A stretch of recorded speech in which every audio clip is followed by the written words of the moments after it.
नमस्ते, अभिवादन आपका इनोसेंट इन्वेस्टर के इस नए वीडियो में। दोस्तों, बीपीसीएल ने फिर से डिविडेंड अनाउंस तो किया है, लेकिन जो पहले वाला डिविडेंड था वही कम दे दिया। तो हम करें तो करें क्या। प्लस महंगाई बढ़ने वाली है। नोमोरा ने हमको वार्निंग दी है कि 1% हमारे देश में महंगाई बढ़ सकती है। अगर आपको नहीं पता हो तो महंगाई दर 4 से 6% के बीच में रहने के लिए आरबीआई प्रतिबद्ध है। मतलब कि यहाँ पर महंगाई को रखना है, आरबीआई यही चाहता है। अगर देश को अंडर स्टेबल कंडीशंस रखनी है तो नोमोरा ने बोला है, जब देश की महंगाई लगभग 6% के आसपास है, क्या बोला है कि ये डेटा ब्रीच हो सकता है। डेटा ब्रीच का मतलब ये जो पॉइंट है इसके ऊपर महंगाई जा सकती है। अलग वाला डेटा ब्रीच मत समझ लीजिएगा। अब नोमोरा ने ऐसा क्यों कहा? क्योंकि जो कमोडिटी प्राइजेस हैं वो काफ़ी हाई हैं। इसी बीच आपको बीपीसीएल ने कम डिविडेंड भी दिया। मजाक कर रहे हैं, चलिए आपको समझाएंगे बीपीसीएल डिविडेंड वाली बात। प्लस आपको एक चीज़ याद रखनी है कि जीडीपी ग्रोथ 20 बेसिस पॉइंट से डिक्लाइन कर सकता है, यानी कि उसमें 20 बेसिस पॉइंट की जो ग्रोथ है वो कम होगी अगर ऐसा होता है कि कमोडिटी प्राइजेस हाई ही रहते हैं। क्योंकि जो भारत का इन्फ्लेशन है वो डायरेक्टली क्रूड ऑयल प्राइजेस पे डिपेंड करता है, जो कि 10% बढ़ सकता है। ठीक है, क्रूड ऑयल का प्राइस। और इस कारण भारत की जो महंगाई दर है वो 30 बेसिस पॉइंट्स बढ़ेगी। 30 बेसिस पॉइंट्स का मतलब 0.3% होता है, और 20 बेसिस पॉइंट्स का मतलब आप समझ गए होंगे। इसी बीच बीपीसीएल ने कम डिविडेंड दिया। चलिए, काफ़ी सवाल इस पे आया कि सर बीपीसीएल ने बोला था 58 रुपये का डिविडेंड देगा और दिया है कम डिविडेंड। तो आपको मैं बताना चाहूँगा, जो आपके पास डिविडेंड आता है अगर उसका अमाउंट 5,000 रुपये से ज़्यादा है तो उस पर क्या लगता है जॉब करने वाले जानते होंगे, बहुत परेशान भी होंगे। TDS, tax deduction at source हो जाता है, यानी कि जो आपको भेज रहा है पैसे वो उसमें से काट लेता है टैक्स। ठीक है, अब कितना टैक्स कटेगा? 7.5% था ये, अगर आप कुछ महीनों पहले तक डिविडेंड प्राप्त करते। बाकी अभी ये रेट है 10% का। ठीक है, कुछ स्पेशल कंडीशंस में, जैसे कि आप पैन वगैरह नहीं दिए हो, ऐसा जनरली होता नहीं है। जो आपके पास ये पैसे भेज रहा है, मैं डिविडेंड की बात कर रहा हूँ, तो वहाँ पर आपको 20% भी देना पड़ता है। खैर, 10% समझ लीजिए। अब बहुत सारे लोगों को जो 5,000 से ज़्यादा डिविडेंड प्राप्त किए हैं, 58 रुपये पे 5 रुपये 80 पैसे आप माइनस कर दीजिए तो 52.20 ₹52.20 ये आया होगा आपके पास डिविडेंड। तो आपको यहाँ पर टेंशन लेने की ज़रूरत नहीं। महंगाई के दौर में गारंटी की इच्छा मत करें।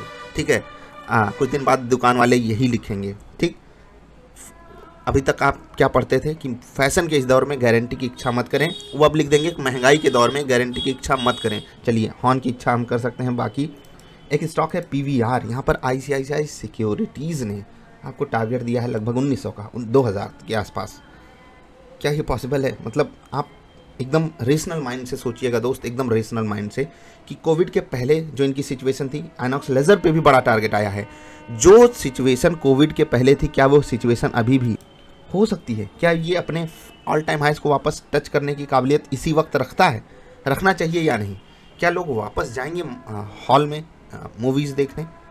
क्या आप यहाँ पर जो इनसेन वैल्यूएशंस वाली सिचुएशन बन रही है कि cinema halls pre Covid levels पे आ जाएंगे कम से कम स्टॉक प्राइस में, क्या ये सच में आपको इंटरेस्टिंग नहीं लग रहा है? थोड़ा देखिएगा, अगर आपके पास स्टॉक है अच्छे से सिचुएशन हैंडल कीजिएगा।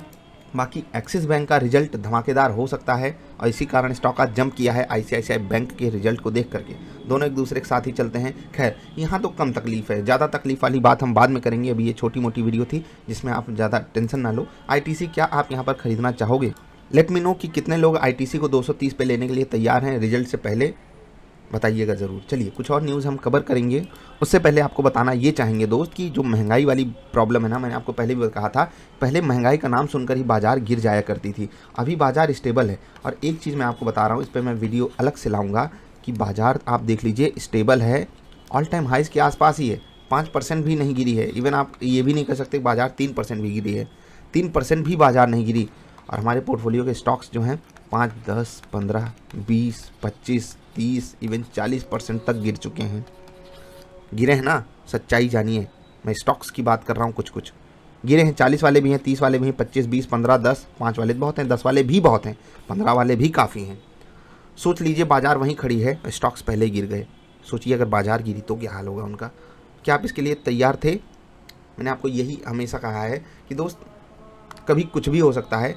और अगर आप यहाँ इन्वेस्टिंग करने आए हो, यही तो मैं आपको हमेशा बोलता था, ये आपके लिए समय नहीं है। आप यहाँ पर अगर कुछ करना चाहते हो आप ट्रेडिंग कर सकते हो, क्योंकि वहाँ पर आप रिस्क जो है वो डिफाइन कर लोगे। आईसीआईसीआई बैंक 10% ऊपर खुलेगा। शुक्रवार को जब हम जा रहे थे बाजार बंद करवा करके, कोई सोचा था? कोई सोचा था? नहीं सोचा था। सब रिलायंस के पीछे पड़े थे और रिलायंस ने लंका लगा दी, क्योंकि ऑप्शन राइटर ही जीतेगा। चलिए इस पर हम डिस्कशन बाद में करेंगे। अभी वीडियो पसंद आई तो लाइक कर देना। बाकी वीपीसीएल पे कुछ और सवाल आए थे डिविडेंड से रिलेटेड कि सर अभी तक हमारा डिविडेंड नहीं आया। तो भाई साहब रजिस्ट्रार पता कीजिए आपके वीपीसीएल का कौन है, जाकर एनएससी की वेबसाइट पर मिल जाएगा, उनसे कनेक्ट कीजिए। अगर नहीं आया है तो जाकर नेट बैंकिंग में अपने फिर से चेक कर लेना, नहीं तो पता चले आप फालतू परेशान हो। ये सब काम कर लेना। कुछ लोग कह रहे हैं कि जो डिविडेंड है वो कुछ ही शेयर्स का मिला है, कुछ शेयर्स का नहीं मिला। तो हो सकता है रिकॉर्ड डेट पे आप शेयर्स उतने ही रखे हो जितने का आपको डिविडेंड मिला है। अगर सच में आपको लगता है कि आप रखे थे, फिर से रजिस्ट्रार को कांटेक्ट कीजिए, वो आपको बता देंगे। आपसे कुछ प्रूफ मांगा जाएगा कि आपके होल्डिंग में स्टॉक था, आप हमारे पास स्टेटमेंट वगैरह भेज दीजिए। आपको फिर से अगर उनकी तरफ से गलती है तो डिविडेंड क्रेडिट कर दिया जाएगा। जो बाकी बचे शेयर्स हैं उनका जनरली ऐसी गलती होती नहीं है, तो आप भी थोड़ा क्रॉस चेक करके ही ये इन्फॉर्मेशन शेयर कीजिएगा। अभी इतना ही। एक्सिस बैंक के रिजल्ट से मुझे काफ़ी उम्मीदें हैं, लेकिन अब स्टॉक प्राइस से उम्मीदें कुछ खास नहीं बची। आज मोमेंटम इसने बड़ा दिखाया, ऊपर से प्रॉफिट बुकिंग भी आई है। कुछ भी हो सकता है यहाँ पर, कुछ भी हो सकता है। बायर्स भी जीत सकते हैं, सेलर्स भी जीत सकते हैं, लेकिन मोमेंटम बढ़ा सकता है। याद रखिएगा। आईटीसी मैंने सवाल पहले ही पूछा है। नमस्कार।